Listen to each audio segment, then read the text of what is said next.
अस्सलाम वालेकुम व्यूअर्स, कैसे हैं आप लोग? सब ठीक हैं? साकाज़ एकेडमी के चैनल से आपको वेलकम कहती हूँ। आज मेरी क्लास का डे 9 है जिसमें मैं ये बुक पढ़ा रही हूँ। मेरी ये हेयर कलरिंग बुक जो है इसको मैं पीछे मैंने सारा इसको पढ़ा के आ चुकी हूँ। आज मेरी डे 9 में मैंने कल की जो पिछली वीडियो थी मेरी, उसमें मैंने हाइड्रोजन पेरोक्साइड के बारे में बताया था। अच्छा, थोड़ा सा मैं आपको अपनी क्लासेस के हवाले से ये बताती चलूँ कि ये मेरी बुक हेयर कलरिंग के हवाले से किताब है, और ये किताब में जिन लोगों ने एडवांस बुकिंग की थी या जिन्होंने परचेज़ की है उनको पढ़ा रही हूँ लाइव। कुछ क्लासेस मैंने लाइव ली हैं और अब मैं रिकॉर्डेड क्लासेस कर रही हूँ ताकि जो लोग बाद में भी ख़रीद रहे हैं किताब को, उनको भी बेनिफिट हो सके। तो मेरी ये सारी वीडियोस जो हैं यूट्यूब के ऊपर अवेलेबल हैं। शुरू की जो वीडियोस हैं वो लाइव के, आप उसमें सेक्शन में जाके आप वहाँ पे लाइव क्लासेस में देख सकते हैं। बाकी जो मेरे रिकॉर्डेड वीडियोस, इसके बाद मैंने रिकॉर्डेड वीडियोस ही अपलोड करनी है, तो आप लोगों को रिकॉर्डेड वीडियोस जो हैं वो आपको मिल जाएंगी। जिन लोगों ने किताब परचेज़ की है वो मेरे व्हाट्सएप के ग्रुप में शामिल हो सकते हैं। उस ग्रुप में मैं उन लोगों के सवालों के जवाब भी देती हूँ, जो मेम्बर्स हैं उनके सवालों के जवाब देती हूँ। तो आप लोग अगर आप लोगों ने किताब, जिस किसी ने किताब बाय की है वो मुझे मेरे व्हाट्सएप ग्रुप में शामिल होना चाहता है तो मुझे मैसेज करें। मैं इंशाल्लाह आप लोगों को अपने व्हाट्सएप के ग्रुप में ऐड कर लूँगी। तो चलें अब चलते हैं। मैंने अपनी पिछली क्लास में ये ग्राफ आपको नहीं समझाया था, मैंने कहा था मैं आपको अगली क्लास में बताऊंगी। ये इसमें हम लोग हाइड्रोजन पेरोक्साइड की बात कर रहे थे। इसमें अब ये तीन आपको एक ट्यूब्स नज़र आ रही हैं। इसमें 1.5 औंस 20 वॉल्यूम है, इसमें 1 औंस 20 वॉल्यूम है, और इसमें 1/2 औंस 20 वॉल्यूम है। अब जब हम इसमें 1/2 औंस वाटर ऐड करते हैं तो ये 15 ml डेवलपर बन जाता है, जो मैंने आप लोगों को पिछली उस वीडियो में, हाइड्रोजन पेरोक्साइड वाली वीडियो में आपको समझाया था। यहाँ पे मैं पिक्चर के साथ बता रही हूँ आपको। ये वाला जो है, ये 1 औंस वाटर जब आप ऐड करते हैं तो ये 10 वॉल्यूम, यानी 20 वॉल्यूम में आपने 1 औंस वाटर शामिल किया तो ये 10 वॉल्यूम बन जाएगा। और इसी तरीके से 1/2 औंस आप इसको ऐड करेंगे, यानी इस वाली आपने ट्यूब में, जिसमें कि 1/2 औंस 20 वॉल्यूम था, इसमें आप अगर 1/2 औंस वाटर ऐड करेंगे तो ये बन जाएगा 5 वॉल्यूम। तो ये तरतीब थी जो मैंने पिछला आप लोगों को समझाई थी, और यहाँ पे इसके ज़रिए पिक्चर के ज़रिए आपको एक्सप्लेन कर दी। जिन लोगों को नहीं समझ आई वो मेरी पिछली वीडियो देख लें हाइड्रोजन पेरोक्साइड की, उसमें मैंने काफ़ी डिटेल से इसके बारे में बात की है। ये चीज़ क्योंकि टाइम काफ़ी ज़्यादा हो चुका था, इस वजह से फिर मैंने ये चीज़ आपको कहा था मैं नेक्स्ट वीडियो में बताऊँगी। अच्छा, अब हम आज चलते हैं कि हाइड्रोजन पेरोक्साइड काम कैसे करते हैं, हमने इसके बारे में बात करनी है। मैं पेज नंबर 30 पे हूँ और टॉपिक है हाइड्रोजन पेरोक्साइड काम कैसे करते हैं। इसके लिए हम एक तजर्बा करेंगे। अब तजर्बा कैसे करेंगे कि हम 4 शीशे के ग्लास लेंगे और उनमें बराबर मिकदार में पानी डालकर उन ग्लासों में 10, 20, 30, 40 वॉल्यूम, जैसे ये 10 वॉल्यूम है, ये 20 वॉल्यूम है, ये 30 वॉल्यूम है और ये 40 वॉल्यूम है, इसमें वो तरतीबवार लिख देंगे। यानी इनके ऊपर हम लिख देंगे कि इसमें हमने 10 वॉल्यूम डाला है, इसमें 20, 30, 40 डाला है। फिर हम जिस ग्लास पर 10 वॉल्यूम लिखा है लगा है, उसमें कोई मैं एक गोली 20 वॉल्यूम वाले पानी के गिलास में 20 वॉल्यूम वाले पानी के गिलास में, और फिर वॉल्यूम 2 वाले में 30 वॉल्यूम वाले में 2, और वाले 30 वॉल्यूम वाले उसमें 2 डालेंगे ग्लास में, और 3 40 वॉल्यूम ग्लास में, और 4 गोलियां स्प्रीन की एक ही वक्त में डाल देंगे। यानी इसमें हमने जैसे कि 10 वॉल्यूम वाले ग्लास में हमने एक गोली डाली, ये एक मिसाल है, मतलब ये नहीं है कि आप इनमें वॉल्यूम्स डालेंगे, बल्कि ये आपने इसमें पानी, यानी इसमें इन ग्लासों में पानी, चार यहाँ पे लिखा हुआ ना कि हम 4 शीशे के ग्लास लेंगे, उनमें बराबर मिकदार में पानी डालेंगे, ठीक है। ये वॉल्यूम, और उनके ऊपर हम लिख देंगे कि 10, 20, 30। हम इमेजिन करेंगे कि ये 10 वॉल्यूम की का ग्लास है, ये 20 का है, ये 30 का है, ये 40 का है। और इसमें फिर इस तरह होगा कि हम 10 वॉल्यूम वाले ग्लास में एक गोली, 20 वॉल्यूम वाले में 2 गोलियाँ, 30 वॉल्यूम वाले में 3 गोलियाँ, और 40 वॉल्यूम वाले में 4 गोलियाँ स्प्रीन की डाल देंगे। जो होता है ना, जिसमें जैसे पानी में डालते हैं तो एकदम से बबल्स बन के निकल ऊपर को आती है, वो उस तरह वो वाली गोलियाँ, ठीक है। एक ही वक्त में डालेंगे और हम चारों ग्लासों में होने वाले अमल को ध्यान से नोट करेंगे। 40 वॉल्यूम वाले ग्लास में 20 वॉल्यूम वाले ग्लास की निस्बत दुगना एक्शन हो रहा होगा, क्योंकि इसमें गोलियां 4 डाली थी तो इसमें बड़ी तेजी से बबल्स बन रहे होंगे, ठीक है। जबकि 20 वॉल्यूम वाले में कम बन रहे होंगे। 30 वॉल्यूम वाले में देखेंगे आप 40 वॉल्यूम से कम बनेगा, और 20 वॉल्यूम वाला जो ग्लास है इसमें इससे 30 वॉल्यूम वाले से कम बनेगा, और 10 वॉल्यूम वाले में सबसे ज़्यादा कम जो है वो आप देखेंगे प्रोसेस हो रहा होगा। इसी तरह 10 वॉल्यूम वाले ग्लास में सबसे कम और 20 वॉल्यूम वाले ग्लास में उससे दुगना, और इसी तरह 30 वॉल्यूम वाले ग्लास में उससे ज़्यादा, और 40 वॉल्यूम वाले में सबसे ज़्यादा एक्शन देखने में आएगा। सारे पर ऑक्साइड लिखे हुए ग्लासों में एक साथ एक्शन ख़त्म होगा। अच्छा, ऐसा नहीं होगा कि ये इसमें एक्शन ज़्यादा हो रहा है तो ये ज़्यादा देर तक चलता रहेगा, और इसमें एक्शन कम हो रहा है तो ये एकदम से ये पहले ख़त्म होगा। नहीं, एक्शन जो होगा ये सारे एक साथ ख़त्म होगा। सिर्फ क्या होगा कि ये इसमें एक्शन यानी स्प्रीन 4 गोलियां डाली हुई हैं तो डेफिनेटली ज़्यादा बबल्स उठेंगे, इसमें कम बबल्स उठेंगे, इसमें उससे कम, और इसमें सबसे कम। लेकिन ये बबल्स उठना एक साथ ख़त्म होंगे, ठीक है। इस तजर्बे से ये साबित हुआ यहाँ से, जिस ग्लास में ज़्यादा स्प्रीन की गोलियां डाली गई हैं उस ग्लास में ज़्यादा देर तक एक्शन जारी रहेगा, और 10 वॉल्यूम वाले में सबसे कम होगा।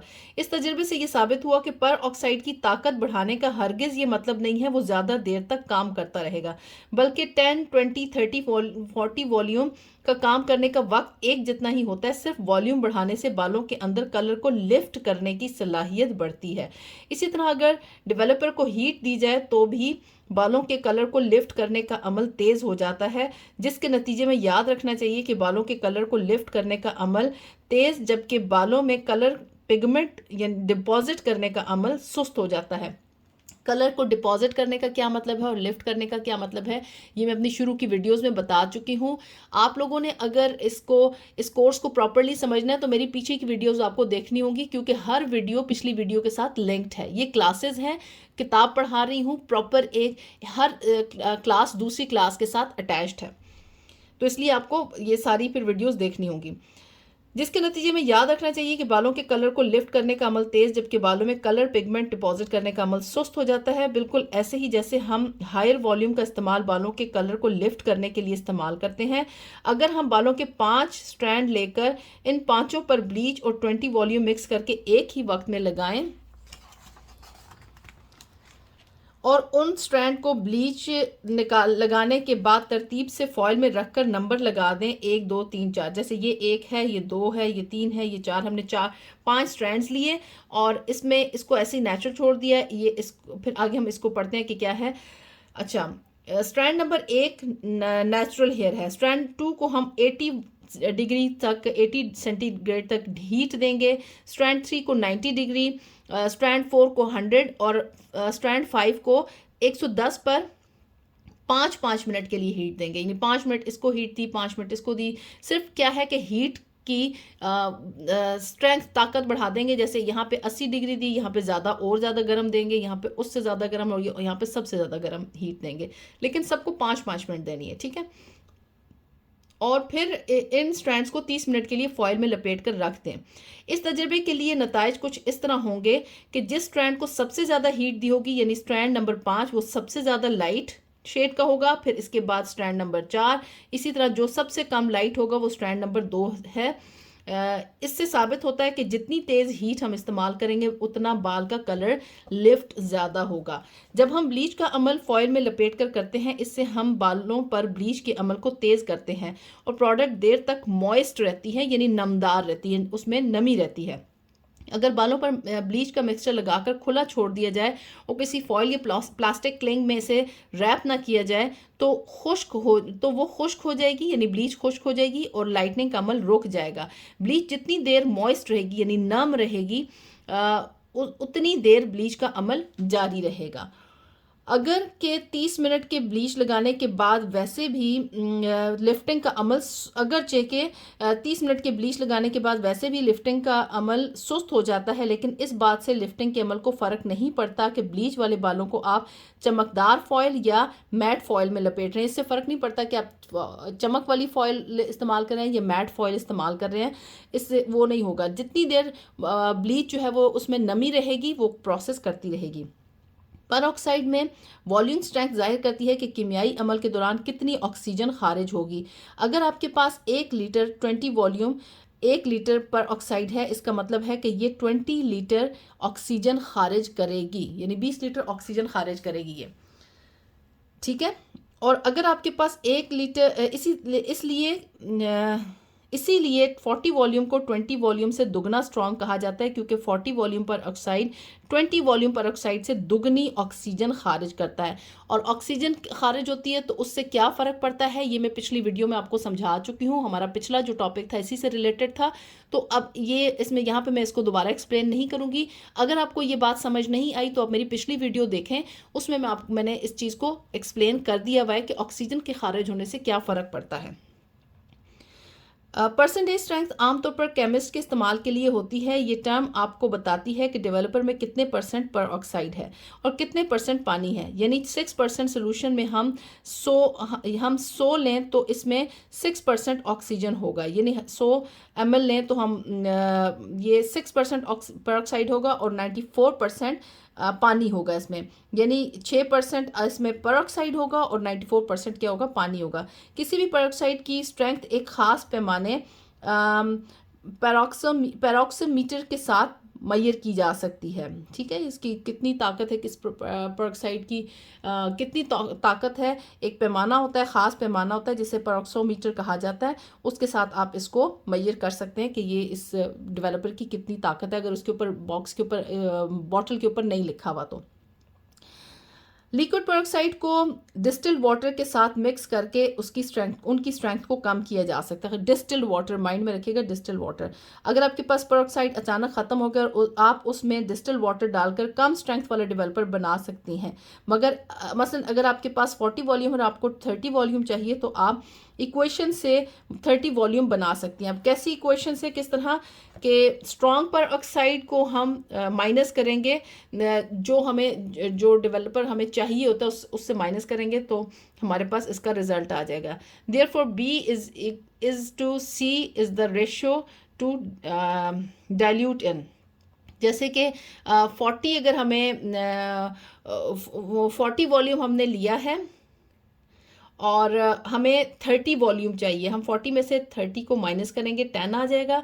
30 और 10 यानी ये हमें जो चाहिए हमें वो, और जो हमारे पास आता है 10, 30:10 हमारे पास 3:1, यानी ये और ये काटेंगे। जिन्होंने मैथ्स किया हुआ उनको समझ आती है, तो ये आपके पास 3:1 की रेशो आएगी, 3:1 की रेशो के। इसी तरह आप 3 हिस्से 40 वॉल्यूम और 1 हिस्सा डिस्टिल्ड वाटर मिलाकर 30 वॉल्यूम बना सकती हैं, ठीक है। यानी आप 3 हिस्से आप 30 वॉल्यूम डालेंगे और 1 हिस्सा आप पानी का डालेंगी तो आपके पास 30 वॉल्यूम बन जाएगा। ये नहीं है कि बराबर बराबर आपने डालना है।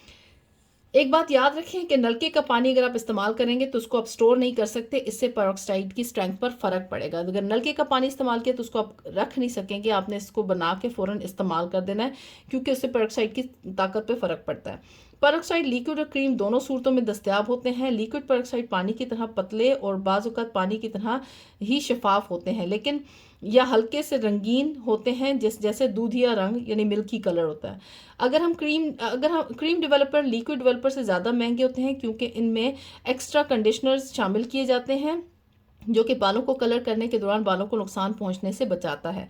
हेयर ड्रेसर अमूमन क्रीम डेवलपर्स को फोकियत देते हैं इस्तेमाल करते वक्त, क्योंकि ये बासानी कलर क्रीम के साथ मिक्स हो जाते हैं और ब्लीच के साथ भी इनका पेस्ट बहुत स्मूथ बनता है। याद रहे कि क्रीम डेवलपर्स को ऊपर दिए हुए फार्मूले के साथ नहीं डाइल्यूट कर सकते, यानी ये वाला जो फार्मूला है इससे डाइल्यूट नहीं होंगे, बल्कि जो पानी वाले डेवलपर्स होते हैं ना, ये उनके लिए फार्मूला है। जिस तरह के लिक्विड पेरोक्साइड कर सकते हैं। तमाम पेरोक्साइड हल्के से एसिडिक होते हैं, क्योंकि इनमें एसिड शामिल किया जाता है जो कि पेरोक्साइड को अपनी ताकत बरकरार रखने में मदद करता है। सैलिसिलिक एसिड और फॉस्फोरिक एसिड आमतौर पर पेरोक्साइड के अंदर इस्तेमाल किए जाते हैं, जो पेरोक्साइड को ख़राब नहीं होने देते। पेरोक्साइड को आप लाजमन सही तौर पर स्टोर करें ताकि वो ख़राब ना हो। याद रखें 3 चीज़ें पेरोक्साइड को ख़राब करती हैं, वो 3 चीज़ें हैं सनलाइट, अल्कलीज और डस्ट, ठीक है। तो ये 3 चीज़ें जो हैं ये पेरोक्साइड को ख़राब करती हैं। अच्छा, फिर उसके बाद पेरोक्साइड को स्टोर करने के लिए हिदायत। पेरोक्साइड की बोतल को मजबूती से बंद करें और खोलने के बाद ढक्कन हटाकर ना देखें, बल्कि मतलूबा मिकदार निकालने के बाद फ़ौरन बोतल बंद कर दें। ठीक है। नंबर 2, पेरोक्साइड को ठंडी और डार्क जगह पर रखें। नंबर 3, हमेशा पेरोक्साइड नाप कर निकालें जितना आपको ज़रूरत है। अगर फालतू बच जाए तो उसको बोतल में ना उंडेलें, क्योंकि बाहर निकले हुए पेरोक्साइड में गर्द के ज़र्रात शामिल हो जाते हैं। तो ये हमारे पास ये तो हो गया उसका। और फिर ये एक बॉक्स के अंदर आपको नज़र आएगा कि आप जानते हैं कि 5 वॉल्यूम ब्लीच के बाद टोनिंग के लिए डेमी परमानेंट कलर्स के साथ इस्तेमाल किया जाता है। 10 वॉल्यूम उस वक्त इस्तेमाल किया जाता है जब हमें कलर सिर्फ डिपॉजिट करना होता है और बालों के कुदरती रंग को बिल्कुल भी लाइट ना नहीं करना होता। इसके अलावा टोन टू टोन कलरिंग के लिए भी 10 वॉल्यूम इस्तेमाल होता है, और इसके बाद ब्लीच के बाद सिंथेटिक परमानेंट कलर्स के लिए भी 10 वॉल्यूम इस्तेमाल होता है। तो 10 वॉल्यूम के 3 ये मकासद हैं। 20 वॉल्यूम कब इस्तेमाल होता है? एक स्टैंडर्ड वॉल्यूम है ये, और ज़्यादातर रिजल्ट को हासिल करने के लिए इस्तेमाल किया जाता है। और नंबर 2, जब मुकम्मल ग्रे हेयर कवरेज करनी हो तब भी हम 20 वॉल्यूम इस्तेमाल करते हैं। और फिर उसके बाद जब हम एक लेवल बालों के कुदरती रंग को लाइटर करना हो, हल्का करना हो, तो भी हम इस्तेमाल करते हैं। और 30 वॉल्यूम कब इस्तेमाल करते हैं? जब ब्लीच के बाद बगैर बालों के कुदरती रंग को 2 दर्जे हल्का करना हो। फिर 40 वॉल्यूम किस वक्त हम इस्तेमाल करते हैं? जब ब्लीच के बगैर बालों के कुदरती शेड को 3 से 4 दर्जे लिफ्ट करना हो। और फिर दूसरी इसका यूज़ क्या है कि 40 वॉल्यूम के साथ बालों के कुदरती लेवल को एक बार में बगैर ब्लीच के लिए किए 7 लेवल तक लिफ्ट करना हो। और फिर इसके बाद स्पेशल ब्लॉन्ड या पी सीरीज़ पोस्ट कॉम के शेड कार्ड में ये दोनों हैं, उसके लिए भी इस्तेमाल किया जाता है। तो 40 वॉल्यूम हायर लेवल के जो कलर्स होते हैं, लाइटर शेड्स जो होते हैं, उनको हम डायरेक्ट जब इस्तेमाल करते हैं, लेकिन उससे ये नहीं होता कि एग्जैक्टली वो शेड आ जाता है, लेकिन ये होता है कि आप उनको उनके साथ इसको इस्तेमाल करके बालों के कुदरती रंग को 3 से 4 लेवल लाइट कर सकते हैं।